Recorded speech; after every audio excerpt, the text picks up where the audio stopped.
గౌరవనీయులు స్థానిక శాసనసభ్యులు శ్రీ గాలి భాను గారు, గౌరవ పార్లమెంటు సభ్యులు ప్రసాదరావు గారు, స్వచ్ఛ ఆంధ్రప్రదేశ్ కార్పొరేషన్ చైర్మన్ పట్టాభిరామ గారు, గౌరవ శాసనసభ్యులు థామస్ గారు, Telugu Desam party parliamentary party president Shanmugareddy గారు, సహచర మంత్రివర్గ సభ్యులు జిల్లా ఇన్ఛార్జ్ రాంప్రసాద్ రెడ్డి గారు, ఎంఏయుడి సెక్రటరీ సురేష్ గారు, అదేవిధంగా ఇప్పుడే మీరు చూశారు శానిటేషన్లో ముందున్నటువంటి మురుగమ్మ గారు, రాజేంద్రన్ గారు, జిల్లా కలెక్టర్ గారు, ఈ కార్యక్రమానికి విచ్చేసినటువంటి సోదరి సోదరులందరికీ ఎప్పుడు కూడా నగిరి తెలుగుదేశం పార్టీకి ఎప్పుడు కూడా కంచికోట. ఇక్కడ నేనేం కొత్త కాదు, ఎన్నోసార్లు వచ్చాను. ఆ రోజు మిత్రులు ముద్దుకృష్ణనాయుడు గారు అనునిత్యం మీకోసం పరితపించాడు, రాత్రింబగళ్ళు కష్టపడ్డాడు. చివరి శ్వాస వదిలే వరకు ముద్దుకృష్ణనాయుడు గారు ఒక ఆదర్శంగా పనిచేశారు. అలాంటి ఆదర్శంగా పనిచేసిన ఒక నాయకుడిని స్ఫూర్తిగా తీసుకుని భాను ఇంకా బెటర్గా చేయాలి. ముద్దుకృష్ణనాయుడు గారు ఇక్కడే చదువుకున్నారు, ఇక్కడే ఉద్యోగం చేశాడు. ఎన్టీ రామారావు గారు పిలిపిస్తే ఆ పిలుపును అందుకుని మొట్టమొదటిసారి రాజకీయాల్లో చేరిన వ్యక్తి, ఎమ్మెల్యేగా పోటీ చేసిన వ్యక్తి ముద్దుకృష్ణనాయుడు గారు. ఈరోజు నెక్స్ట్ లెవెల్లో భానుని అమెరికాకు పంపించాడు. అమెరికాలో చదువుకొని వచ్చాడు. అమెరికా ఇప్పుడే చెప్పాడు, అది ఒక డెవలప్డ్ కంట్రీ, మనం ఇప్పుడిప్పుడే అభివృద్ధి చేస్తున్నాం. అమెరికాలో అనుభవాలు ఇక్కడ సమస్యల్ని క్రోడీకరించి భాను ఒక సమర్థవంతమైన ఎమ్మెల్యేగా పనిచేస్తాడని నేను విశ్వసిస్తున్నా. ఆల్ ది బెస్ట్, మనస్ఫూర్తిగా అభినందనలు. ఈరోజు ఒక పవిత్రమైన కార్యక్రమం. ఏడాది క్రితం స్వర్ణాంధ్ర స్వచ్ఛాంధ్ర ఒక ఉద్యమంగా ప్రారంభించాం. ప్రతి నెల 3వ శనివారం అనగానే నాకు గుర్తొస్తుంది, అక్కడి నుంచి పనిచేయడం మొదలు పెడుతున్నాం. నెలవారీగా ఒక ప్రత్యేకమైన థీమ్తో మీ ముందుకు వస్తున్నాను. ఈ నెల 3వ శనివారం పండుగలు కాబట్టి మళ్ళీ ఈ నెల మిస్ కాకుండా 4వ శనివారం ఈ కార్యక్రమాన్ని పెట్టుకుంటున్నాం. స్వచ్ఛాంధ్ర అనేది ఒక ప్రభుత్వ కార్యక్రమం కాదు, ఈ విషయం మీరు గుర్తుపెట్టుకోవాలి. ఇది మన జీవన విధానం కావాలి. అందుకే నేను కొన్ని కార్యక్రమాలు పెట్టుకున్నాను. ప్రతి నెల మొదటి తారీఖు వస్తే పేదల సేవలో నేనే కాదు, ప్రజాప్రతినిధులు, అధికార యంత్రాంగం, ఎన్డీఏ కూటమి నాయకులందరూ కూడా ప్రజాసేవలో మమేకం కావాలి. మాకు గుర్తుండాలి, పేదవాళ్ళ సమస్యలు అర్థం చేసుకోవాలి. మీ సమస్యల పరిష్కారం కోసం అనునిత్యం పనిచేయాలనే ఉద్దేశంతోనే పేదల సేవలో పెట్టాం. ఈరోజు మీరు ఒక్కసారి ఆలోచిస్తే నేను సూపర్ 6 చెప్పాను, అందరూ అసాధ్యమన్నారు. సూపర్ 6ని సూపర్ హిట్ చేసిన ఏకైక కూటమి ఎన్డీఏ కూటమి. ఈరోజు మీలో ఇంత ఉత్సాహం ఉందంటే అందరికీ తల్లికి వందనం వస్తూ ఉంది. స్త్రీ శక్తి కింద ఫ్రీగా బస్సులో ఎక్కడికి కావాలన్నా మా ఆడబిడ్డలందరూ తిరిగే పరిస్థితికి వచ్చారు. అన్నదాత సుఖీభవ సమర్థవంతంగా అమలు చేస్తున్నాం. దీపం 2 కింద 3 సిలిండర్లు ఉచితంగా ఇస్తున్నాం. పేదలందరికీ పింఛన్లు 4,000, 6,000, 10,000, 15,000, సంవత్సరానికి 33,000 కోట్ల రూపాయలు పేదలకిచ్చే ఏకైక ప్రభుత్వం ఒకే ఒక కార్యక్రమం పెన్షన్ల కార్యక్రమం. అదే సమయంలో 1-2 కాదు, అనేక కార్యక్రమాలతో ముందుకు పోతున్నాం. అయితే ఇక్కడ మీరు గుర్తుపెట్టుకోవాల్సింది స్వచ్ఛాంధ్ర, స్వర్ణాంధ్ర. మనం పీల్చే గాలి స్వచ్ఛంగా ఉండాలి, మన పరిసరాలు పరిశుభ్రంగా ఉండాలి, మనం తాగే నీళ్లు సురక్షితంగా ఉండాలి, తినే తిండి కాలుష్యం లేకుండా మనం తినే తిండి కూడా బాగా ఉంటే ఆరోగ్యం బాగుంటుంది. మంచి తిండి రావాలంటే, మంచి నీళ్లు దొరకాలంటే మనం వేసే పంటల భూమి కూడా స్వచ్ఛందంగా ఉండాలి. ఇవన్నీ చేయాలంటే మన ఆలోచనలు కూడా స్వచ్ఛంగా ఉండాలి. చెడు ఆలోచనలు పెట్టుకొని నేరస్తులు రాజకీయాలు చేస్తే ఏమవుతుందో మనం గతంలో చూసాం. అలాంటి స్వచ్ఛమైన ఆలోచనలు ఉంటే తప్ప ఈ రాష్ట్రానికి, ఈ దేశానికి భవిష్యత్తు ఉండదని చెప్పి కూడా నేను మీకు తెలియజేస్తున్నా. నేను ఒక లక్ష్యంతో మీ దగ్గరికి వస్తున్నా. నేను ఈరోజు కొత్త కాదు. ఈరోజు ఈ కార్యక్రమాన్ని ఇంట్రడ్యూస్ చేసింది మీరు చూస్తే నరేంద్ర మోడీ గారు స్వచ్ఛ భారత్ కార్యక్రమం పెడితే నన్ను చైర్మన్గా పెట్టి 10 మంది ముఖ్యమంత్రులు, అధికారులు అందరం కలిసి దీనికి విధి విధానాలు తయారు చేశాం. భారతదేశం స్వచ్ఛ భారతదేశం వైపుగా ముందుకు పోవాలని, అదే మరి ఆంధ్రప్రదేశ్ రాష్ట్రాన్ని స్వచ్ఛ ఆంధ్రప్రదేశ్, స్వర్ణాంధ్రప్రదేశ్గా చేయాలని ఈ కార్యక్రమాన్ని పెట్టుకున్నాం. ఈరోజు మీరు గుర్తుపెట్టుకోవాల్సింది, ఎప్పుడో నేను సింగపూర్కి వెళ్ళాను. సింగపూర్లో చూశాను. సింగపూర్లో చూస్తే రోడ్లు పరిశుభ్రంగా ఉంటాయి, ఆలోచన స్వచ్ఛంగా ఉంటుంది, గాలి స్వచ్ఛంగా ఉంటుంది, అందరికీ ఆదాయం పెరిగింది. అది చూసిన తర్వాత హైదరాబాద్లో సమైక్య ఆంధ్రప్రదేశ్లోనే నేను ఆ రోజు ఏదైతే ఒక కార్యక్రమాన్ని, జన్మభూమి కార్యక్రమం, ఇంకో పక్క ఏదైతే పచ్చదనం పరిశుభ్రం కార్యక్రమానికి శ్రీకారం చుట్టాను. ఈరోజు స్వచ్ఛ ఆంధ్రప్రదేశ్ కోసం మీ ముందుకు వచ్చాను. నేను మాటల్లో చెప్పడం కాదు, 5 సంవత్సరాల్లో ఈ రాష్ట్రం ప్రపంచంలోనే నెంబర్ 1 రాష్ట్రంగా తయారు చేసే బాధ్యత స్వచ్ఛ ఆంధ్రప్రదేశ్లో మేము తీసుకుంటాం. అయితే నేను ఆ మాట అంటే మీరు క్లీన్ చేయండి, మేము రోడ్డు మీద చెత్తేస్తామంటారు. మీరు మనలో ఒక ఆలోచన విధానం రావాలి. మీరు గుర్తుపెట్టుకోవాలి, మనలో మార్పు రావాలి. ఇంట్లో చెత్త బయటేస్తాం, ఇల్లు మంది అనుకుంటాం, రోడ్డు మంది కాదనుకుంటాం. అక్కడ పురుగులు, అశుభ్ర వాతావరణంలో మస్కిటోస్ అన్నీ వస్తే మన ఇంట్లో ఉండే మనల్ని కూడా మస్కిటోస్ కొడతాయి. ఆ విషయాన్ని మనం మర్చిపోతాం. అందుకే మిమ్మల్ని అందరినీ కోరుతున్నాం. ఈరోజు నేను 1 సంవత్సరం నుంచి ఒక ఉద్యమంగా ఈ కార్యక్రమాన్ని చేపట్టాం.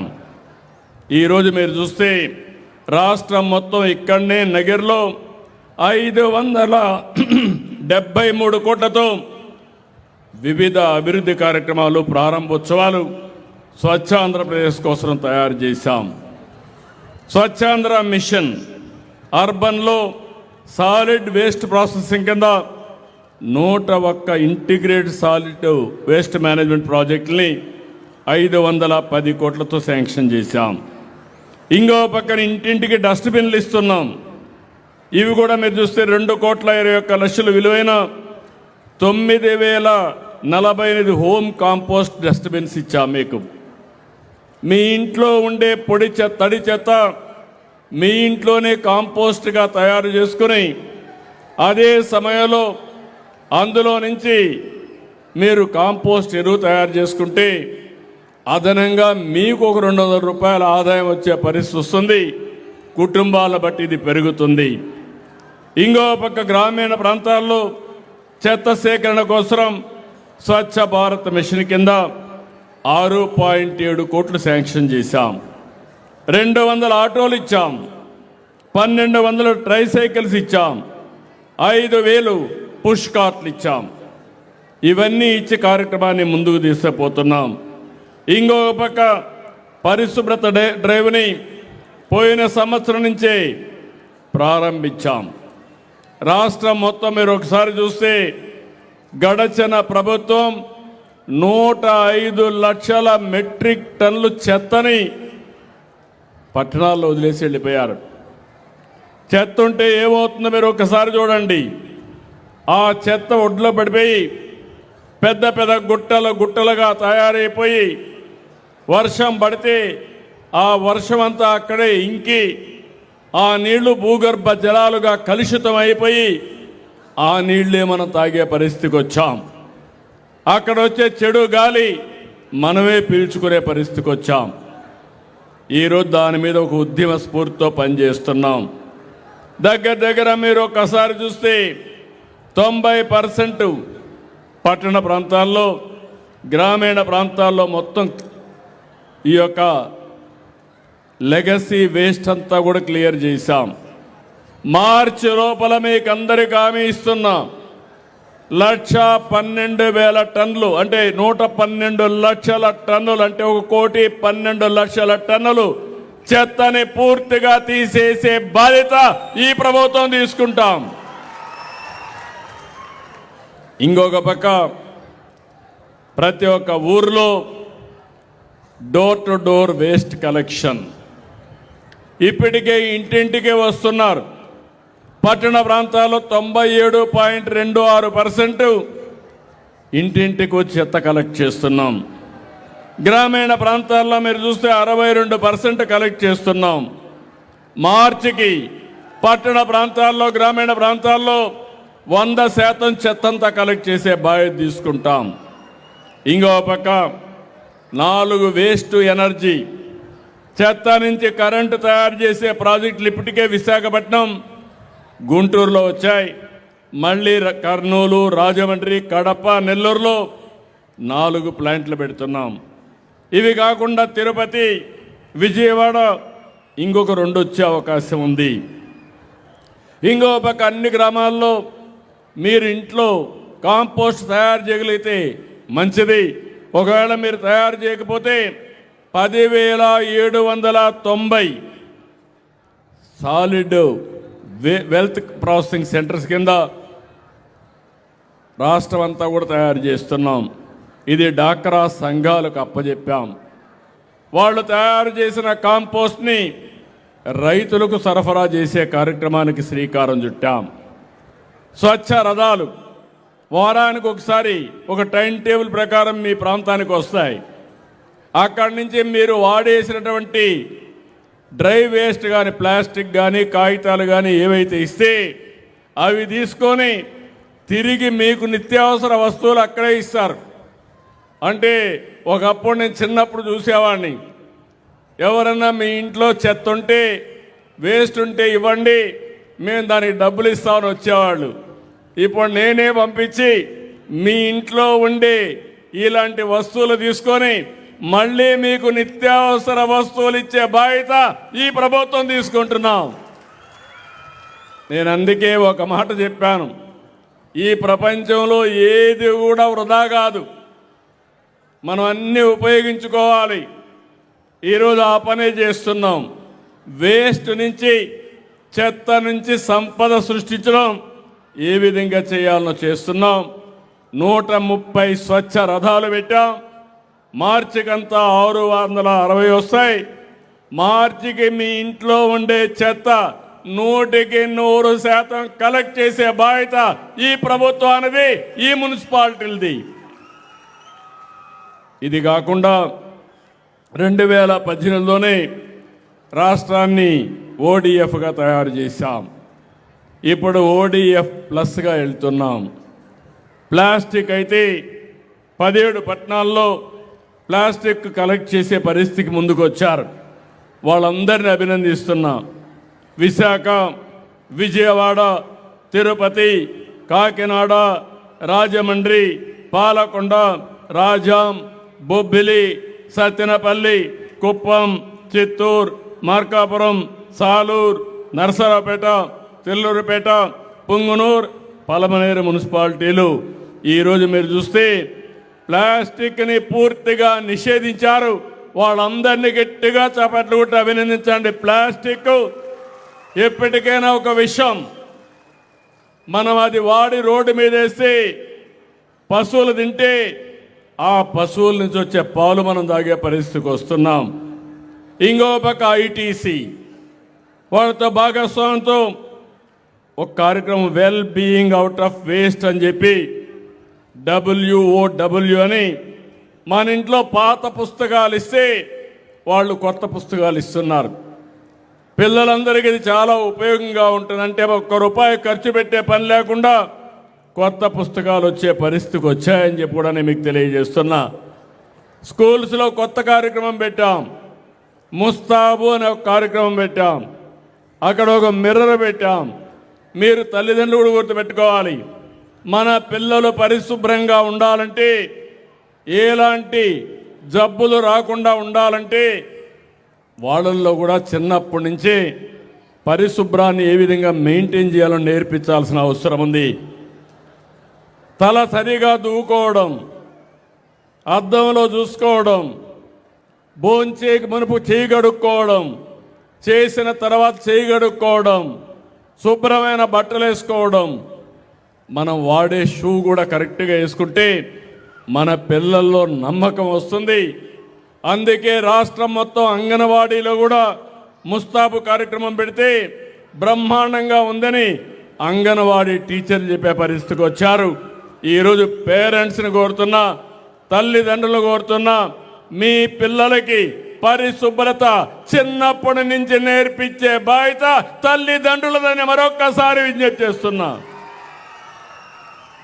ఇంకో పక్క మనం అందరం కూడా ఎలక్ట్రానిక్ డివైస్ అన్నీ వాడుతున్నాం.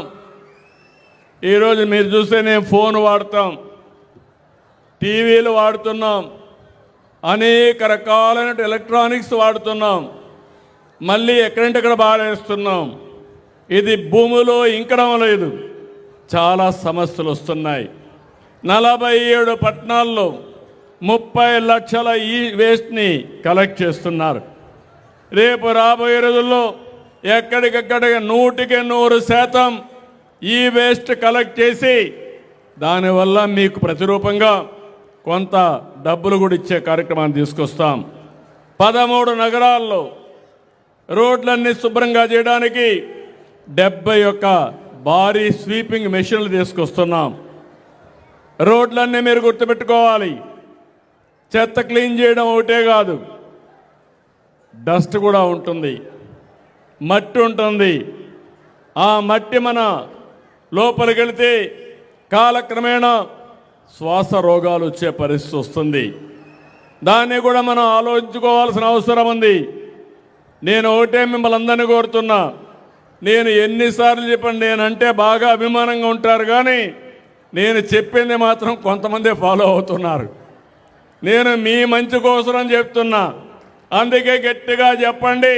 రాష్ట్రం మొత్తం 5 కోట్ల మంది కూడా ఫాలో అయితే నేను ఈ రాష్ట్రాన్ని నెంబర్ 1 రాష్ట్రంగా తొందరలోనే తయారు చేస్తాం. మీరు నాకేం డబ్బులు ఇవ్వాల్సిన పని లేదు, దీని మీద ఏం ట్యాక్స్లు ఇవ్వం.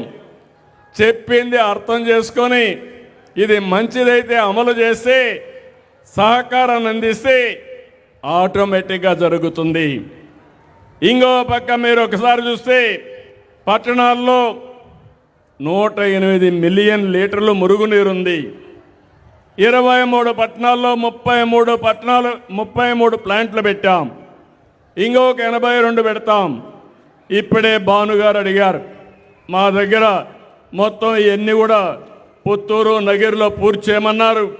నేను వారికి ఒకటే హామీ ఇస్తున్నా, తప్పకుండా 100% ఈ 2 మున్సిపాలిటీలో శానిటేషన్, రంగునీళ్లు కానీ డ్రైన్స్ కానీ పూర్తి చేసే బాధ్యత, పరిశుభ్రమైన నగిరిగా అదే మరి పుత్తూరుగా తయారు చేసే బాధ్యత తీసుకొస్తామని చెప్పి కూడా నేను మీకు తెలియజేస్తున్నా. ఇవి కాకుండా ఇంకొక పక్కన మీరు చూస్తే ఒకేసారి డబ్బులు లేవని గ్రామీణ ప్రాంతాల్లో మ్యాజిక్ డ్రైన్స్ కూడా ఇంట్రడ్యూస్ చేస్తున్నాం. మిత్రుడు పవన్ కళ్యాణ్ గారు పంచాయతీరాజ్ డిపార్ట్మెంట్ చూస్తున్నాడు. ఈరోజు ఒక పైలట్ చేశాం. 4 ఏళ్లలో 26,000 కిలోమీటర్లు మ్యాజిక్ డ్రైన్స్ చేసి గ్రామీణ ప్రాంతాల్లో మురుగునీటి సమస్య లేకుండా ఒక ఆదర్శంగా తయారు చేసే బాధ్యత మేము తీసుకొస్తామని చెప్పి కూడా నేను మీకు తెలియజేస్తున్నా. ఇప్పుడే మీరు చూస్తే హోమ్ కంపోస్టింగ్ పెరిగింది, కిచెన్ గార్డెన్లు వస్తున్నాయి, ఇంటిపైనే పంటలు పండించుకునే రోజు వస్తూ ఉంది. 2026 మార్చి నాటికి 10 లక్షల కుటుంబాల్లో ఆర్గానిక్ వేస్ట్ మేనేజ్మెంట్ని ఆచరించే ప్రోత్సాహం ఇస్తున్నాం. సర్క్యులర్ ఎకానమీలో మీరు చూస్తే అన్నీ కూడా రీసైక్లింగ్ చేసి యూజ్ అండ్ త్రో అంటే పారేయడం కాకుండా యూజ్, రికవర్, రీయూజ్ అనే విధానానికి శ్రీకారం చుట్టాం. ఇలాంటి ఆలోచనలన్నీ కూడా ఈరోజు నేను ఒక విషయం చెప్తున్నాను. మీరు తాగే నీళ్లు స్వచ్ఛంగా ఉండే వరకు, మీరు పీల్చే గాలి స్వచ్ఛమైన గాలి పీల్చే వరకు, మీరు తినే తిండి ఆరోగ్యంగా ఉండే వరకు, కడాన మీ ఆలోచనలు కూడా స్వచ్ఛమైన ఆలోచనలు వచ్చే వరకు నేను మీకు అండగా ఉంటానని మరొక్కసారి హామీ ఇస్తున్నా. నిన్ననే దావోస్ నుంచి వచ్చా. మీరు కూడా గుర్తుపెట్టుకోవాలి, నేను పెరిగింది మీ అందరి కళ్ళ ముందరనే పెరిగా. చిత్తూరు జిల్లాలోనే పుట్టా, ఇక్కడే పెరిగా. తిరుపతిలో మీ మారిగానే నేను కూడా చదువుకున్నా, అంచెలంచెలుగా చదువుకున్నా. ఈరోజు రేపు 28కి 50 సంవత్సరాలు నా రాజకీయ ప్రస్థానం. అంటే 1978లో విద్యార్థిగా ఉండి యూనివర్సిటీ చదువుకుంటూ అక్కడే పోటీ చేశా. అక్కడి నుంచి అంచెలంచెలుగా ఎదుగుతూ ముందుకు పోయా. నేను 30 సంవత్సరాల నుంచి ఎవరూ పోలా దావోస్కి నేను వెళ్ళా. నేను ఎప్పుడూ మీకు ఒక మాట చెప్తాను, నేను అనునిత్యం విద్యార్థిని. మీరు ఒక విషయం చెప్తే ఆలోచిస్తాను, ఇంకొకరు ఒక విషయం చెప్తే ఆలోచిస్తాను, ఇంకో దేశంలో ఒక పని చేస్తే అది చూస్తాను. అవన్నీ మీకోసం అమలు చేసి దాని ఫలితాలు రాబట్టడానికి నిరంతరం పనిచేస్తున్నాను. ఎక్కడో అమెరికాలో టెక్నాలజీ అంటే నేను ఆ రోజు ఆంధ్రప్రదేశ్లో అమలు చేస్తే ఈరోజు అందులో ఆ పాలసీ వల్ల హైదరాబాద్ ఎకానమీలో మోస్ట్ లివబుల్ సిటీగా నెంబర్ 1 సిటీగా తయారైంది. మీరు ఎప్పుడు చెన్నైకి పోతారు, ఈరోజు చెన్నై హైదరాబాద్ చూస్తే వ్యత్యాసం మీకే కనపడుస్తుందని చెప్పి కూడా నేను మీకు తెలియజేస్తున్నా. అంటే ఒక పద్ధతి ప్రకారం చేశాం. నిన్న పోయినప్పుడు నేను చూస్తే ప్రపంచం మొత్తం చర్చించుకునేది ఈరోజు భవిష్యత్తులో టెక్నాలజీ. ఒకప్పుడు టెక్నాలజీ నన్ను ఎగతాళి చేశారు, ఫోన్ అంటే కూడు పెడుతుందా అన్నారు. ఇప్పుడు అదే ఫోను మీకు సర్వస్వాన్ని ఇచ్చే పరిస్థితి వస్తూ ఉంది. ఇప్పుడు టెక్నాలజీ, ఆర్టిఫిషియల్ ఇంటెలిజెన్స్ వచ్చింది. మీకు కావలసిన ప్రపంచంలో జరిగేటన్నీ కూడా నాలెడ్జే కాదు, భవిష్యత్తులో మీరు గుర్తుపెట్టుకోవాలి. ఒక ఎగ్జాంపుల్ చెప్తున్నా, ఏఐ డాక్టర్ వస్తాడు, నువ్వు ఏం తినాలి, ఏం తినకూడదు, నీ ఆరోగ్యం ఈ నిమిషంలో ఎట్లుంది, ఇంకొక ఇదే మారిగా నువ్వు చేస్తే ఎప్పుడు నీకు గుండెపోటు వస్తుందో అది కూడా మీ ఫోన్ ద్వారా మీకు చెప్పే పరిస్థితి వస్తుంది. తొందరలోనే సంజీవని ప్రాజెక్టు వల్ల మీ అందరి ఆరోగ్యాన్ని కాపాడే బాధ్యత మీ అందరికీ. ఒకటే హామీ ఇస్తున్నా, ప్రపంచంలో ఉండే నాలెడ్జ్ని మీ ఇంటి దగ్గర మీకు అందించే బాధ్యత నాదని మీ అందరికీ హామీ ఇస్తున్నా. ఇలాంటివన్నీ ఒక రైతు వ్యవసాయం చేయాలంటే ఏం చేయాలనో మొత్తం నాలెడ్జ్ అంతా ఆర్టిఫిషియల్ ఇంటెలిజెన్స్ ఇచ్చే పరిస్థితికి వస్తుంది. దీనిపైనే ప్రపంచం మొత్తం చర్చ జరుగుతూ ఉంది. రెండోది గ్రీన్ ఎనర్జీ.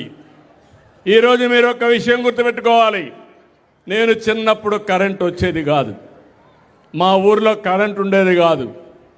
తర్వాత గ్రాడ్యువల్గా కరెంట్ పట్టణాలకు వచ్చింది, పల్లెలకు వచ్చింది, ముందు ఇండ్లకు వచ్చింది, తర్వాత వ్యవసాయానికి వచ్చింది. ఇప్పుడు మన ఇంటిపైనే మనం కరెంటు తయారు చేసుకుంటున్నాం. సోలార్ వచ్చింది. మీ అందరికీ పిలిపిస్తున్నా, మీరు ముందుకు రండి, మీరు కరెంటు ఉత్పత్తి చేసుకోండి. పేదవాళ్ళకు అండగా నేనుంటా. ఎస్సీ ఎస్టీలకు ఉచితంగా ఇస్తాం. రైతులందరికీ కుసుమ కింద పూర్తిగా ఫ్రీగా మీకు అందరికీ సోలార్ పెట్టిస్తాం. బీసీలకు అదనంగా గవర్నమెంట్ ఆఫ్ ఇండియా ఒక 2 మెగావాట్లకి 60,000 రూపాయలు ఇస్తే మనం ఒక 25,000 ఇచ్చి మొత్తం 70 నుంచి 95,000 రూపాయలు మీకు సబ్సిడీ ఇస్తాం. ఒకసారి మీరు పెట్టుకుంటే ఇంకెప్పటికి కూడా కరెంటు కొనే పరిస్థితి ఉండదు. మీకు ఎక్కువ ఉంటే మీరు గ్రిడ్కి ఇవ్వండి, మళ్ళీ మీకు కావాలంటే మీరు తీసుకోండి. మీ మీటరే చెప్పేస్తుంది ఎంత మీరు వాడుకున్నారు, ఎంత డిపార్ట్మెంట్కి ఇచ్చారు. మళ్ళా ఎప్పుడు కావాలంటే అప్పుడు వాడుకుంటే మీరు ఎక్కువ ఇస్తే మీకు డబ్బులు వస్తుంది, లేకుంటే మీరు వాడుకుంటే వాడుకున్న మోతాదులో కట్టే పరిస్థితికి వస్తుంది. ఈరోజు మీరు గుర్తుపెట్టుకోవాలి, ఒకప్పుడు కరెంట్ ఎక్కడో వైర్లో వచ్చేది. ఇప్పుడు కరెంట్ అంతా కూడా తయారు చేసి గ్రీన్ హైడ్రోజన్ అమోనియా తయారు చేసి మనం ఎక్స్పోర్ట్ చేసే పరిస్థితికి వస్తున్నాం. ఇది పెద్ద మార్పు అని చెప్పి నేను మీకు తెలియజేస్తున్నా. ఇది ప్రపంచం అంతా మాట్లాడుకునే పరిస్థితి వచ్చింది. రెండోది మీరు ఒకసారి చూస్తే, మూడోది నేచురల్ ఫార్మింగ్, ప్రకృతి సేద్యం. దగ్గర 20 లక్షల ఎకరాల్లో 20 లక్షల మంది రైతులు ప్రకృతి సేద్యం చేసే ఏకైక రాష్ట్రం ఈ ప్రపంచంలో ఆంధ్రప్రదేశ్ రాష్ట్రం. మీ ఆరోగ్యం బాగుపడుతుంది, మీ భూములు ఇంప్రూవ్ అవుతాయి. ఈరోజు నేను చూశాను, నిన్న ఒక రిపోర్ట్ వచ్చింది, గ్రౌండ్ వాటర్ క్వాలిటీ రిపోర్టు. దేశమంతా చేశారు, మన రాష్ట్రంలో కూడా చేశారు. మన రాష్ట్రంలో మీరు చూస్తే సెలైనిటీ దగ్గర 9.78% భూముల్లో సెలైనిటీ ఉంది. ఫ్లోరైడ్ 8.99% ఫ్లోరైడ్ ఉంది. నైట్రేట్ 24% ఉంది. నేను చూసేవాడిని ముఖ్యమంత్రిగా. ఆ రోజు నల్గొండ జిల్లా ఫ్లోరైడ్ ఎక్కువ ఉండేది, అక్కడ నీళ్లు ఉండేటివి కాదు. భగవంతుడు మమ్మల్ని బాగా అన్ని అవయవాలతో పుట్టిస్తే ఆ నీళ్లు తాగి వికలాంగులుగా తయారయ్యేవాళ్ళు, నడవలేకపోయేవారు. ఎన్నో సమస్యలు వచ్చాయి, అవన్నీ పరిష్కారం చేశాం. ఇప్పుడు కానీ నేను చెప్పిన పనులన్నీ మనం చేస్తే ఫ్లోరైడ్ అనే మాటే ఉండదు. రెండవది నైట్రేట్. నైట్రేట్ కూడా ఎందుకు వస్తుందంటే, మనం తాగే నీళ్లు ఎరువులన్నీ వేస్తున్నాం, అంటే యూరియా వేస్తున్నాం, కెమికల్ ఫెర్టిలైజర్స్ వాడుతున్నాం, అవి భూమిలో ఇంకుతున్నాయి. వర్షాలు వచ్చినప్పుడు మొత్తం భూమి నుంచి భూగర్భ జలాల్లో ఒక ప్రాంతం నుంచి ఇంకో ప్రాంతానికి వెళ్తూ ఉంది. ఆ నీళ్ళే మనం తాగుతున్నాం. అవి తాగితే క్యాన్సర్ వస్తూ ఉంది. క్యాన్సర్ రోజు రోజుకు పెరుగుతూ ఉంది. ఫ్యాక్టరీ పొల్యూషన్ వల్ల, లేకుంటే మనం తాగే నీళ్ళ వల్ల, మనం తినే తిండి వల్ల క్యాన్సర్ వచ్చే పరిస్థితి వస్తూ ఉంది. సముద్రం పక్కన సెలైనిటీ వస్తూ ఉంది. నేను ఇవన్నీ కూడా ఆలోచించి శాశ్వతంగా పరిష్కారం చేయడానికి ఒక ప్రణాళిక తయారు చేస్తా. పూర్తిగా సహకరించే బాధ్యత మీరు తీసుకోవాల్సిందిగా నేను మిమ్మల్ని అందరినీ కోరుతున్నా.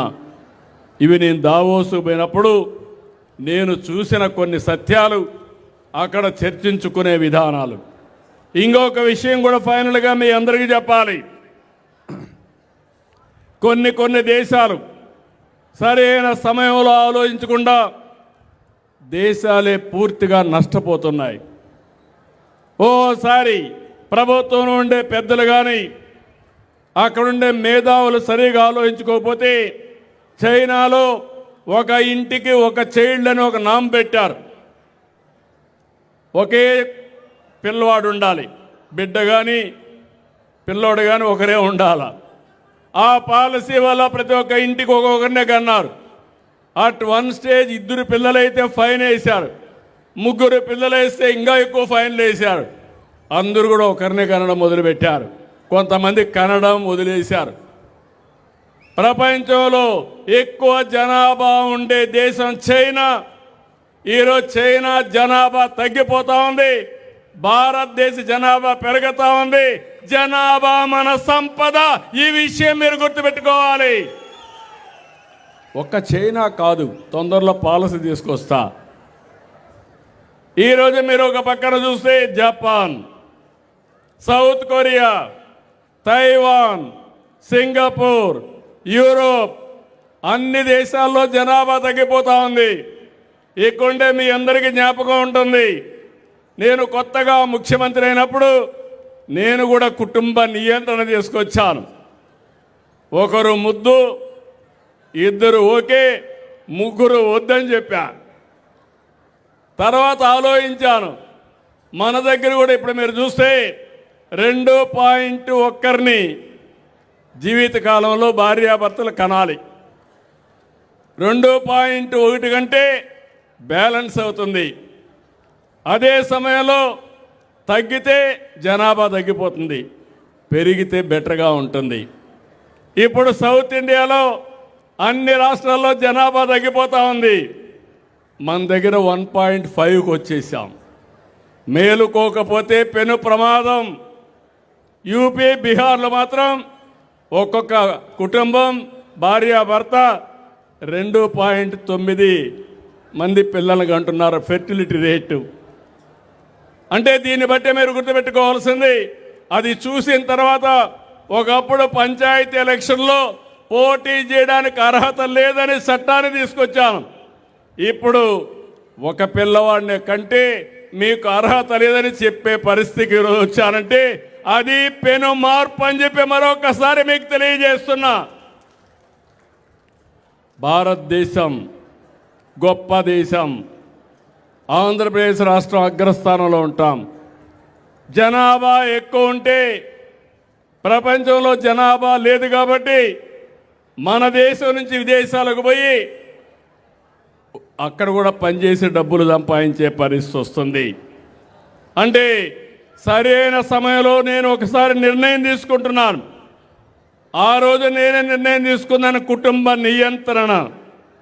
ఇప్పుడు మళ్ళీ పాపులేషన్ మేనేజ్మెంట్ కూడా నేనే తీసుకుంటున్నానంటే అలాంటి నిర్ణయాలు చేయకపోతే నష్టపోయేది సమాజం, నష్టపోయేది రాష్ట్రం, ఈ దేశం. అలాంటివి ప్రపంచంలో జరిగాయని చెప్పి కూడా నేను మీకు తెలియజేస్తున్నా. ఇవి అయిన తర్వాత ఈరోజు ఒక్కసారి మీరు చూస్తే నాకు కూడా వారసత్వంగా కొన్ని సమస్యలు వచ్చాయి. మీరు గుర్తుపెట్టుకోవాలి, 2024 ఎన్నికల ముందు ఈ రాష్ట్రం అతలాకుతలం అయిపోయింది. ఎన్ని ఇబ్బందులు ఉన్నాయో అన్ని ఇబ్బందులు వచ్చాయి. మాట్లాడాలంటే మాట్లాడేవాళ్ళు కాదు, కడాన నవ్వాలంటే కూడా నవ్వేవాళ్ళు కాదు. అంటే భయంకరమైన పరిపాలన. కడాన నాలాంటి వాడికి కూడా ఒక సాయంత్రం వచ్చి అరెస్ట్ చేసి జైల్లో పెట్టేశారంటే ఇంకా మామూలు వాళ్ళ పరిస్థితి ఏంటో చెప్పాలా. ఎందుకంటే ముందు చెప్తే కోర్టు పోతే స్టే ఇస్తారు కాబట్టి నోటీసు కూడా ఇవ్వకుండా అరెస్ట్ చేసేశారు. రాష్ట్రంలో ఒక రాక్షస పాలన, ఒక సైకో పాలన జరిగింది. పోరాడాం. నేను మా మిత్రుడు పవన్ కళ్యాణ్ గారు సంయుక్తంగా ఆలోచించాం. నరేంద్ర మోడీ గారు సహకరించారు. 3 పార్టీలు కలిసి కూటమి పెట్టాం. ఒకే మాట చెప్పాం, ఈ రాష్ట్రాన్ని బాగు చేసే బాధ్యత మా భుజస్కంధాల పైన పెట్టుకుంటామని మీకు ఒక హామీ ఇచ్చాం. మీరు కూడా బ్రహ్మాండంగా స్పందించారు. నేను రాజకీయాల్లో 78 నుంచి ఉన్నాను, కానీ మొట్టమొదటిసారిగా పెట్టిన అభ్యర్థులందరినీ గెలిపించారు. ఎంతమందిని పెడితే 94% అభ్యర్థుల్ని గెలిపించిన ఏకైక రాష్ట్రం ఆంధ్రప్రదేశ్ రాష్ట్రం. అక్కడి నుంచి అంచెలంచెలుగా ఆలోచించాం. సంక్షేమాన్ని సూపర్ 6ని సూపర్ హిట్ చేశాం. అభివృద్ధి పరిగెత్తిస్తున్నాం. ఎప్పుడు కూడా నేను చాలాసార్లు సీఎం అయ్యాను, కానీ ఈసారి చేసినంత అభివృద్ధి నా జీవితంలో ఎప్పుడూ చేయలేదు. 18 నెలల్లో 20 లక్షల కోట్ల రూపాయలు పెట్టుబడులు వచ్చాయి. భారతదేశంలో ఇన్ని రాష్ట్రాలుంటే 25% పెట్టుబడులు ఒక ఆంధ్రప్రదేశ్కి వచ్చాయంటే అది ఈ రాష్ట్రంలో ఒక సుపరిపాలన ఉంది. అయితే ఈరోజు మళ్ళా మాట్లాడుతున్నారు, ఆ పార్టీని ఒకటి అడుగుతున్నా, మీ అందరూ చెప్పాలి, ఇళ్లలో చర్చించుకోవాలి. మంచి జరగాలంటే చెడును కూడా గుర్తుపెట్టుకోవాలి. చెడు చేసే వ్యక్తులు కూడా ఎప్పటికీ మర్చిపోకూడదు. అందుకే నరకాసురుడు ఉంటాడు. ఈరోజు నరకాసురుడు వధ జరిగిన తర్వాత ఏం చేస్తున్నాం మనం? ఏం చేస్తున్నాం? దీపావళి పండుగ చేసుకుంటున్నావా లేదా? ఎందుకు దీపావళి పండుగ చేసుకుంటున్నాం? చెడుని ఒకసారి గుర్తుపెట్టుకుని మంచిని మళ్ళా చేయడానికి, ముందుకు పోవడానికి చేస్తున్నాం. ప్రతి సంవత్సరం సంక్రాంతి సందర్భంలో మన పెద్దల్ని గుర్తుపెట్టుకోవడానికి మనం వాళ్ళకి నివాళులు, పెద్ద పండుగ రోజున పూజలు చేస్తున్నావా లేదా? చేస్తున్నావా లేదా? చేస్తున్నాడు, చేతులు పైకెత్తండి. గుర్తున్నాయా అని మిమ్మల్ని అడుగుతున్నా. ఇవన్నీ గుర్తుంటే మీరు కూడా గుర్తుపెట్టుకోవాలి. ఇప్పుడు రాష్ట్రం అనేది, ప్రభుత్వం అనేది సమర్థవంతంగా పనిచేసి మీ జీవితాల్లో పెను మార్పులు వస్తాయి. ఒక ఉదాహరణ, 5 ఏళ్లలో 32,000 కోట్ల రూపాయలు కరెంటు ఛార్జీలు పెంచారు. ఆ వ్యవస్థలో 1,20,000 కోట్ల రూపాయలు అప్పులు చేశారు. అవినీతి జరిగింది, అసమర్థత పెరిగింది, భారం మీ మీద పడింది. నేను వచ్చిన తర్వాత సమర్థవంతంగా పనిచేయించాను. పోయిన గవర్నమెంట్లో వేసిన 4,600 కోట్ల రూపాయలు మీ మీద ఎక్సైజ్ డ్యూటీ వేస్తే దాన్ని అమలు చేయకుండా రద్దు చేసిన గవర్నమెంట్ ఎన్డీఏ గవర్నమెంట్ అని మరొకసారి మీకు తెలియజేస్తున్నా. ఎన్నికల ముందు చెప్పాను, కరెంటు ఛార్జీలు పెంచనని చెప్పాను. చెప్పానా లేదా? పెంచను. కరెంటు ఛార్జీలు పెంచకుండా 5 సంవత్సరాలు మీకు కరెంట్ ఇచ్చే బాధ్యత నాదని మరొకసారి హామీ ఇస్తున్నా. ఏ విధంగా సాధ్యమైంది? సమర్థత పెంచాం, అవినీతిని కంట్రోల్ చేశాం. ఒకప్పుడు మీరు చూస్తే, ఎందుకంటే మీకు అందరికి అర్థం కావాలి ఇవన్నీ, ఒక యూనిట్ ఉత్పత్తి చేయడం కానీ కొనుగోలు చేయడం కానీ మీకు సరఫరా చేయడానికి ₹5.19 గవర్నమెంట్కి అవుతుంది. వివిధ రకాల పేదవాళ్లకు ఉచితంగా ఇవ్వాలి, గవర్నమెంట్ సబ్సిడీ ఇవ్వాలి, అదే సమయంలో వ్యవసాయానికి ఉచితంగా ఇవ్వాలి. అన్నీ ఇచ్చిన తర్వాత కొంతమందికి 8 రూపాయలు 9 రూపాయలు కరెంట్ వేసే పరిస్థితికి వచ్చాం. ఈరోజు ఒక్క సంవత్సరంలో 39 పైసలు యూనిట్ ఖర్చు తగ్గించాం. రాబోయే రోజుల్లో ₹1.20 3 సంవత్సరాల్లో కరెంటు కొనుగోలు తగ్గించే బాధ్యత నేను తీసుకుంటానని మీ అందరికీ హామీ ఇస్తున్నా. ఏ విధంగా చేస్తున్నామంటే సోలార్కు ప్రాధాన్యత ఇచ్చాం, విండ్తో కరెంటు తయారు చేస్తున్నాం, నీటితో కరెంటు తయారు చేస్తున్నాం. దీనివల్ల మనం ముందుకు పోయే పరిస్థితికి వచ్చాం. ఇది ఒక మేజర్ పాలసీ తీసుకొచ్చాం. ఈరోజు స్వచ్ఛ ఆంధ్రప్రదేశ్ ఉంది, స్వర్ణాంధ్ర ఉంది. ఇప్పటికే 85 లక్షల మెట్రిక్ టన్నులు చెత్త కూరకపోయి ఉంటే దాన్ని పూర్తిగా క్లీన్ చేశాం. అంటే చెత్త అంతా కూడా వీధుల్లో పెట్టిపోతే వీధులంతా కూడా చెత్త తీసి పరిశుభ్రమైన నగరాలుగా తయారు చేయడానికి ఈ ప్రభుత్వం పోతా ఉంది. లెగసీ వేస్ట్ అంతా కూడా క్లియర్ చేశాం. ఇంకో పక్క ఈరోజు కూటమి ప్రభుత్వాన్ని మీరు చూస్తే అన్ని రంగాల్లో ప్రక్షాళన చేశాం. ఎన్నికల ముందు మీకు అందరికీ జ్ఞాపకం ఉంటుంది, భూ సమస్యలు పెద్ద ఎత్తున భూ సమస్య మీరు చూస్తే భయంకరంగా తయారయ్యేది. ఏం తమ్ముళ్ళు గుర్తుందని అడుగుతున్నా, మీకు గుర్తుందని చేతులు పైకెత్తండి. జ్ఞాపకం ఉందా? మీ పట్టాదారు పాస్ పుస్తకం పైన ఎవరి ఫోటో ఉంది? ఎవరి ఫోటో ఉంది? ఎవరి ఫోటో ఉంది? ఆ పుస్తకం పైన ఇప్పుడు ఏ ఫోటో ఉంది? రాజముద్ర ఉందా లేదా అని అడుగుతున్నా. నా ఫోటో ఉందా? లేకుంటే నరేంద్ర మోడీ గారి ఫోటో ఉందా? లేదంటే పవన్ కళ్యాణ్ గారి ఫోటో ఉందా? లేదంటే లోకేష్ గారి ఫోటో ఉందా?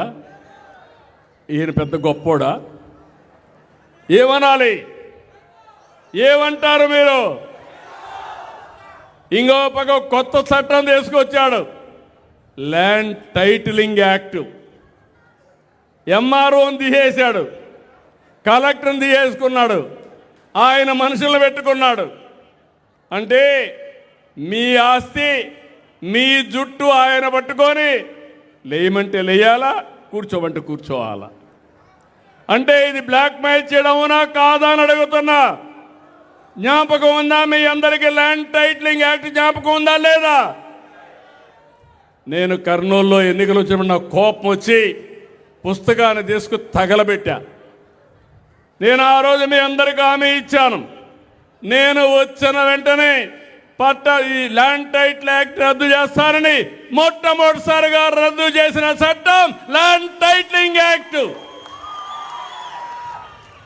అవునా కాదా? జ్ఞాపకం ఉందా? జ్ఞాపకం ఉందంటే చేతులు పైకెత్తండి. మరిచిపోతే మళ్ళా వినాశనమే.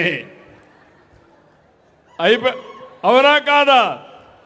మీ భూమి సర్వే చేశాడు, సర్వే చేసి ఏం చేశారు? 700 కోట్ల రూపాయలు ఖర్చు పెట్టాడు. 700 కోట్ల రూపాయలు ఖర్చు పెట్టి ఆయన ఫోటో వేశాడు, దానికి డబ్బులు పెట్టాడు. భూమి మీది, పొలం మీది, ఆయన ఫోటో చూసుకోవాలి. శాశ్వతంగా మీ పొలంలో ఉండాలనుకున్నాడు, కానీ శాశ్వతంగా నువ్వు మాకొద్దని ఏం చేశారు? వదిలించుకున్నారు. అది ప్రజాస్వామ్యం. అంటే ఎవరికైనా ఎలాంటి ఆలోచనలు వస్తాయా తమ్ముళ్ళు అని మిమ్మల్ని అడుగుతున్నా. ఏమమ్మా ఆడబిడ్డలు వస్తాయా? నేను 50 ఏళ్ళున్నా నాకు ఎప్పుడూ ఆలోచన రాలా. అంటే ఒక వ్యక్తి యొక్క ఆలోచన నిన్న మళ్ళా ప్రెస్ కాన్ఫరెన్స్ పెట్టి, నేను చేతగాని వాడిని, ఆయనకి ఏం తెలియదు, మా నాయనతో పనిచేశాడు, కొడుకుతో పోటీ పడలేకపోతున్నాడని నిన్న మళ్ళా వాగే పరిస్థితికి వచ్చారు. నేను అడుగుతున్నా మిమ్మల్ని అందరినీ, ఇలాంటి చెత్త పనులు నన్ను చేయమంటారా అని మిమ్మల్ని అడుగుతున్నా. చేయాలన్నా మిమ్మల్ని అడుగుతున్నాను. మూడోది మీరు ఒకసారి చూస్తే ఈ రెండే కాదు, ఇరిగేషన్ మొత్తం నాశనం అయిపోయింది. ₹1 ఖర్చు పెట్టలేదు. రాయలసీమ రాళ్లసీమగా మారిపోయింది. ఇంకో పక్క నేను ఆ రోజు ఇరిగేషన్ ప్రాజెక్టుల పైన అన్ని జిల్లాలకు వెళ్ళి ప్రజా చైతన్యం కోసం కృషి చేశాను. నేను ఆ ప్రయత్నంలో ఉంటే కర్నూలుకు పోయినప్పుడు, నంద్యాలకు పోయినప్పుడు రాత్రి వచ్చి నన్ను అరెస్ట్ చేశారు. అంటే ₹1 ఖర్చు పెట్టలేదు. ఈరోజు మీరు గుర్తుపెట్టుకోవాలి, ఈరోజు భానుగారు అడిగారు, కృష్ణా జలాలు మాకు కూడా కావాలని అడిగాడు.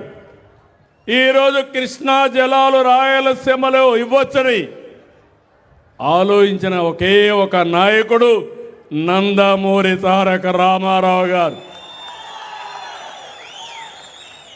ఆ రోజే నగిరి, గాలేరు, కర్నూలులో గాలేరు, చెన్నై దగ్గర నగిరి నీళ్లు తేవాలని ఆలోచించిన వ్యక్తి నందమూరి తారక రామారావు గారు.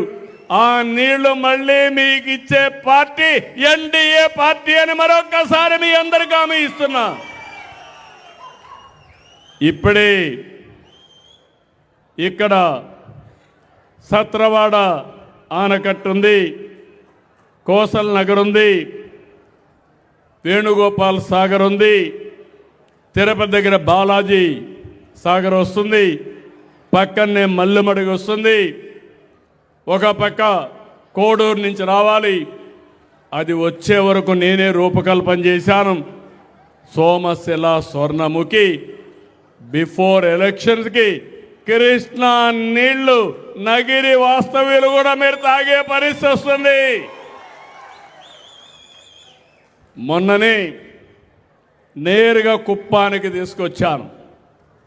మదనపల్లి, పలమనేరు, పుంగునూరు నీళ్ళన్ని చెరువులకు నీళ్ళు ఇచ్చి నీళ్లు తీసుకొచ్చాం. రేపు మళ్ళీ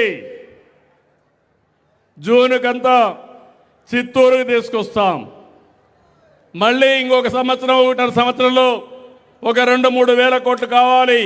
అయినా పర్వాలేదు, కృష్ణా జలాలు నగిరికి తీసుకొచ్చే బాధ్యత నాదని మరొక్కసారి మీ అందరికీ హామీ ఇస్తున్నా. ఈ నీళ్లు వస్తే కోస్టల్ నగరు ప్రాజెక్టు కడితే అక్కడ ఒక 5,000-10,000 ఎకరాలు భూమి పెడితే చెన్నైకి 1 గంట, తిరుపతి ఎయిర్పోర్ట్ 1 గంట, కృష్ణపట్నం పోర్ట్ ఉంది, రేపు దుగ్గిరాజపట్నం వస్తుంది, ఇంకో పక్కన నేషనల్ హైవేలు ఉన్నాయి. ఈరోజు ఇవన్నీ వస్తే ఈ ప్రాంతంలో చదువుకున్న పిల్లలు వేరే ప్రాంతానికి పోయే పని లేకుండా ఇక్కడికే వేరే వాళ్ళు వచ్చేట్టుగా చేసే బాధ్యత నాదని మరొక్కసారి మీకు హామీ ఇస్తున్నా. ఇక్కడే మీరు చూస్తే రికార్డు స్థాయిలో నీళ్లు పెట్టాం. ఒక్క హందిరి లేవాలో 40 టీఎంసీ నీళ్లు తీసుకొచ్చే పరిస్థితికి వచ్చాం. పోలవరం డయాఫామ్ వాల్ గోదావరిలో కలిపేసి మళ్ళీ దాన్ని రిపేర్ చేసి కొత్త డయాఫామ్ వాల్ కట్టి పోలవరం ప్రాజెక్ట్ని 2027కు పూర్తి చేసి జాతికి అంకితం చేసే బాధ్యత నాదని మరొకసారి మీ అందరికీ హామీ ఇస్తున్నా. ఈ ప్రాజెక్టు పూర్తయితే రాష్ట్రానికి ఇబ్బందులు ఉండవు. నదుల అనుసంధానం జరుగుతుంది. విశాఖ, శ్రీకాకుళంలో వంశధార నీళ్లు గోదావరికి వస్తాయి. గోదావరిలో ఉండే గోదావరి నీళ్లు రాయలసీమకు కూడా వస్తే ఎక్కడికక్కడ అనుసంధానం చేసుకుంటే ఇంకా నీటి సమస్య, కరువు సమస్య లేకపోతే ఇంక ఎకానమీ కూడా బాగా అభివృద్ధి అవుతుంది. రైతుల ఇబ్బందులు తగ్గుతాయి. ఇది ఒక లెగసీ సమస్య నాకు. అమరావతి ఎన్ని నాటకాలు, 3 ముక్కలాట ఆడారు. అమరావతి శ్మశానం అన్నారు, అమరావతి ఎడారన్నారు, అమరావతిలో బిల్డింగ్లు కట్టకూడదన్నారు. ఆ రోజు మీరు చూస్తే ఇప్పటికి కూడా మీరు గుర్తుపెట్టుకోవాలి, మీలో కూడా అలాంటి స్ఫూర్తి రావాలి. నా మీద ఒక నమ్మకం, నేను ఒక పిలిపిచ్చాను. ప్రపంచంలో ఎక్కడా జరగలేదు. 29,000 మంది రైతులు 33,000 ఎకరాల భూమి స్వచ్ఛందంగా ల్యాండ్ పూలింగ్లో ఇచ్చిన ఏకైక రాష్ట్రం అమరావతి అని కూడా మరొకసారి తెలియజేస్తున్నా. నేను డబ్బులు ఇవ్వాల, కానీ వాళ్ళకు ఒక మార్గాన్ని చూపించాను. మీరు భూమి ఇవ్వండి, నేను రాజధాని కడతాను. అభివృద్ధి చేసిన తర్వాత దామాషా ప్రకారం మళ్ళీ మీకు ప్లాట్ ఇస్తా. దానివల్ల మీ ఆదాయం పెరుగుతుంది, మీకు మంచి పేరు వస్తుందంటే వాళ్ళు స్వచ్ఛందంగా ముందుకు వచ్చేశారు. అలాంటి ప్రయోగాలు చేస్తే నిన్న మళ్ళీ మాట్లాడుతున్నాడు, అమరావతి లాభం లేదు, నేను అడ్డుకుంటానని. ఎంతమంది అడ్డుకున్నా మన రాజధాని అమరావతిగానే ఉంటుంది. శాశ్వతంగా అమరావతి ప్రపంచం మెచ్చే రాజధానిగా తయారు చేస్తాం. భగవంతుడు కొన్నిసార్లు కొంతమందికి అవకాశాలు ఇస్తాడు. ఒకప్పుడు హైదరాబాద్లో ఉంటే సైబరాబాద్ నగరాన్ని కట్టాను. ఇప్పుడు కాదు, ఎవ్వరు ఎప్పటికీ మర్చిపోలేరు.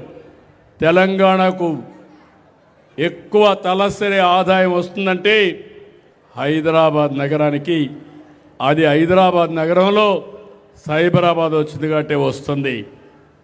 మళ్ళీ ఒక అమరావతి కడతా, ఒక తిరుపతి అభివృద్ధి చేస్తా, ఒక విశాఖపట్నాన్ని అభివృద్ధి చేస్తాం, అన్ని ప్రాంతాలను అభివృద్ధి చేస్తాం. 175 నియోజకవర్గాల్లో 175 ఇండస్ట్రియల్ పార్కులు పెట్టి మన పిల్లలకు ఉద్యోగాలు కల్పించే బాధ్యత ఈ ప్రభుత్వం తీసుకుంటామని హామీ ఇస్తున్నా. ఇలాంటి సమస్యల్ని ఇప్పుడు కూడా మాట్లాడుతూ ఉంటే ఏమనాలో నాకైతే అర్థం కాదు. అంటే ఒకటే మీరు గుర్తుపెట్టుకోవాలి, ఎవరైనా సరే బాధ్యతగా ఉండాలి. ఒక రాజకీయ పార్టీ నడిపే వ్యక్తులు కానీ, ప్రభుత్వంలో ఉండే వ్యక్తులు కానీ, మనం మాట్లాడే మాటల వల్ల నష్టం ఎంత జరుగుతుంది, మనం చేసే పనుల వల్ల వీళ్ళ భవిష్యత్తు ఏ విధంగా నష్టపోతుందో ఆలోచిస్తే ఇవి రావు. కానీ ఆ విధంగా ఆలోచించకుండా ఇష్టానుసారంగా ఇంకా మాట్లాడే పరిస్థితికి వచ్చారు. ఆ రోజు మీరు చూస్తే సంక్షేమం ఇవ్వడమే కాదు, రోడ్లన్నీ గుంతలే. అన్ని రోడ్లు గుంతల పూడ్చామా లేదా అని మిమ్మల్ని అడుగుతున్నా. ఈరోజు బార్డర్ ఉంది, తమిళనాడు బార్డరు, పక్కనుండే రోడ్లన్నీ కూడా బ్రహ్మాండమైన తార్ రోడ్లు వేసే పరిస్థితికి వచ్చాం. రాబోయే రోజుల్లో ఇంకా బాగు చేస్తాం. ప్రపంచ స్టాండర్డ్స్లో ఆంధ్రప్రదేశ్ రోడ్లే కాదు, పోర్ట్లు, ఎయిర్పోర్ట్లు అన్నీ డెవలప్ చేసే బాధ్యత ఈ ప్రభుత్వం తీసుకుంటాం. మీరు ఎక్కడికి పోవాలన్నా, మీరు పండించే ఉత్పత్తులు ఎక్కడికి పంపించాలన్నా ఈజీగా ఉండేటివి చేస్తాం. ఇంకో పక్క కేంద్రం డబ్బులు ఇస్తే ఆ డబ్బుల్ని ఉపయోగించకుండా ఇష్టానుసారంగా మార్చేశారు. త్రాగునీటి కోసం ఒక్కొక్క రాష్ట్రం 1,00,000 కోట్ల రూపాయలు ప్రపోజల్ పంపిస్తే తెచ్చుకుంటే దాంట్లో కూడా ఏమాత్రం చేయకుండా అసమర్థ చూపించారు. కడాన నాకు వారసత్వంగా సమస్య ఇప్పుడు 27,000 కోట్ల రూపాయలే శాంక్షన్ చేసి మిగిలిన చేయకుండా పోయారు. ఇప్పుడు మళ్ళీ వాళ్ళు మెప్పించి అవన్నీ కూడా పూర్తి చేసే పరిస్థితి వచ్చింది. ఇంకో పక్క మీరు చూస్తే కేంద్రం ఇచ్చే పథకాలన్నీ కూడా నిర్వీర్యం చేశారు. అవన్నీ కూడా మళ్ళా స్ట్రీమ్ లైన్ చేస్తున్నా. ఇంకో పక్క మీరు చూస్తే రాష్ట్రం మొత్తం గంజాయి మత్తులో నింపేశారు. పిల్లలందరూ చెడిపోయే పరిస్థితికి వచ్చారు. ఎన్నికలప్పుడు ఒక మాట చెప్పాను, గంజాయి సేవించిన వాడికి తల్లికి భార్యకు వ్యత్యాసం తెలియదు, అన్ని సమస్యలు పరిష్కారం చేస్తా. గంజాయి మాత్రం ప్రతి ఒక్కరు కూడా ఒక్కసారి అలవాటు చేసుకున్నాక మళ్ళీ ఆ అలవాటు వదులుకోలేరు, కొంచెం టైం పడుతుందని చెప్పారు. ఈరోజు హామీ ఇస్తున్నా, గంజాయి మన రాష్ట్రంలో ఎక్కడా పండించకుండా చేశాం. వేరేది ఇక్కడి నుంచి కొంతమంది తెస్తున్నారు. ఒక్క రివ్యూ పెట్టలేదు. ఈగల్ డిపార్ట్మెంట్ పెట్టారు. నేను మీకు ఇచ్చే మాట, గంజాయిని పూర్తిగా కంట్రోల్ చేసి గంజాయి రహిత రాష్ట్రంగా తయారయ్యే వరకు నేను మీకు అండగా ఉంటానని మరొక్కసారి హామీ ఇస్తున్నాను. ప్రభుత్వ ఉద్యోగులు వాళ్ళ సొమ్ము కూడా డైవర్ట్ చేసేశారు. దగ్గర 25,000 కోట్ల రూపాయలు వాళ్లకు బకాయిలు పడ్డారు. కడాన పెళ్లికి వాళ్ళ డబ్బులు వాళ్ళు డ్రా చేసుకోవాలంటే చేసుకోలేని పరిస్థితి వస్తే నేను వస్తానని ఒక విడతల వారిగా వాళ్ళ డబ్బులు కూడా వాళ్ళకి ఇచ్చే పరిస్థితికి వచ్చారు. అన్నా క్యాంటీన్ అదేం పాపం చేసిందో నాకు తెలియదు, దాన్ని కూడా రద్దు చేశారు. మళ్ళీ నేను ఈరోజు అన్నీ కూడా ప్రారంభించాను.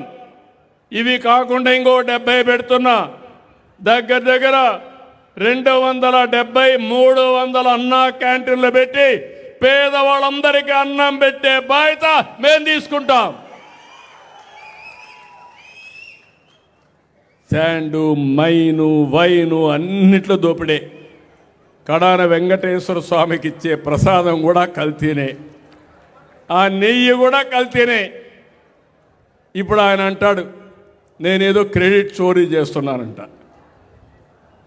అంటే ఏం మాట్లాడుతున్నారో కూడా తెలియదు, ఏం మాట్లాడినా జరిగిపోతుంది అనుకుంటున్నారు తప్ప ఒక పద్ధతి లేని రాజకీయం చేస్తున్నారు. ఈ విషయం మీరు గుర్తుపెట్టుకోవాల్సిన అవసరం ఉంది. నేను ఒకటే ఈ రాష్ట్రంలో ఉండే ప్రతి ఒక్కరిని కోరుతున్నాను, మంచికి చెడుకి వ్యత్యాసాన్ని ఎప్పటికప్పుడు నెమరేసుకోవాలి. రాజకీయ నాయకులే కాదు, సమాజంలో ఎవరైనా మాట్లాడితే వాళ్ళ మాటలను బేరీజ్ చేసుకుని మంచిని ప్రోత్సహించాలి, చెడును ఖండించాలి. అప్పుడే సమాజంలో మంచి జరుగుతుంది, మీకు భవిష్యత్తు ఉంటుంది.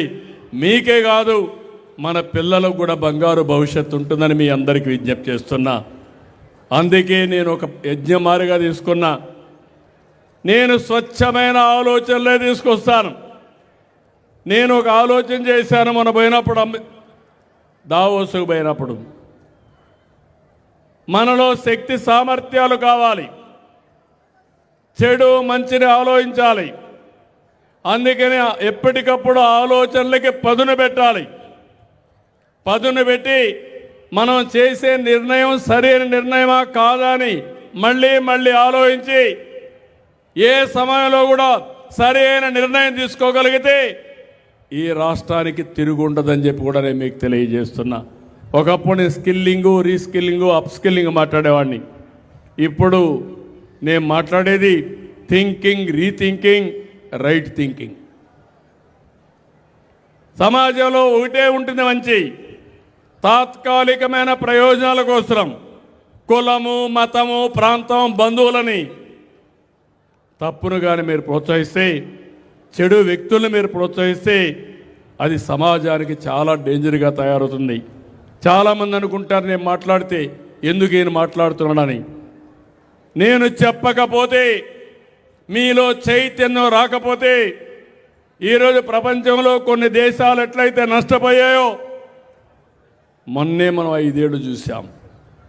ఆ 5 ఏళ్ళు కూడా ఇదే మాదిరిగా పనిచేస్తుంటే ఈరోజు దక్షిణ భారతదేశంలో మనం నెంబర్ 1గా ఉండేవాళ్ళం. ఇప్పుడు లాస్ట్లో ఉన్నాం. నేను అందుకనే మిమ్మల్ని అందరినీ ఒకటే కోరుతున్నా, మీకు పదే చెప్తా, చెప్పింది వినండి. నేను చెప్పింది ఏది రైట్ అయితే ఫాలో కండి.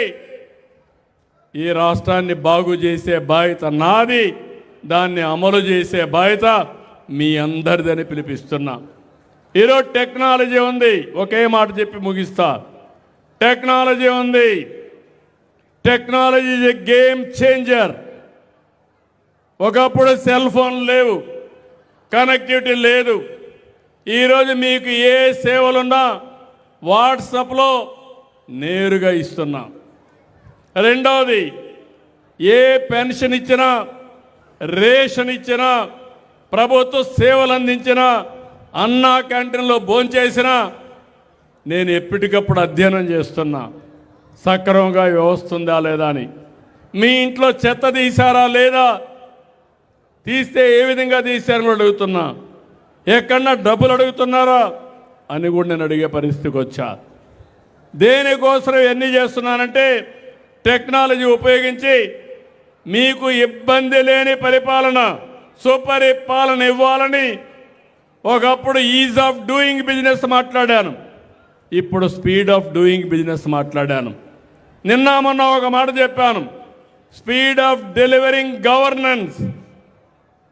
పనులు చేయడం, తొందరగా చేయడం, మీకిచ్చే సంక్షేమ కార్యక్రమాలు ఎక్కడ కూడా ఇబ్బంది లేకుండా ఇవ్వడం, ఇలాంటివన్నీ చేసి మేము ముందుకు పోతున్నాం.